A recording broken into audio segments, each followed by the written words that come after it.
Welcome to the banker lamp. Please enjoy the video. You start by choosing the right thread and placing the spool on its pin. The machine cares about consistent tension. Once done, lift the presser foot to open tension discs so the thread seats properly, and if the bobbin is empty, wind one now. Next, pull thread to the right-hand guides printed or molded on the machine.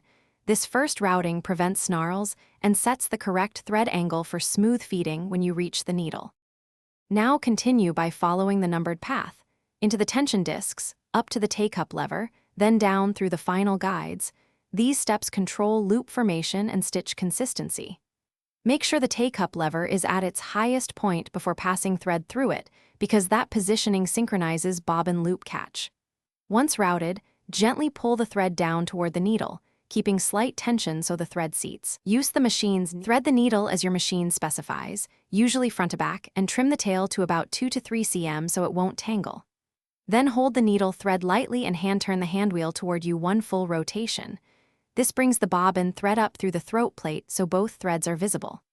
Once you have both threads, pull them to the back under the presser foot, lower the foot, and test stitch on scrap. If loops or bunching appear, recheck routing and tension, then rethread if needed.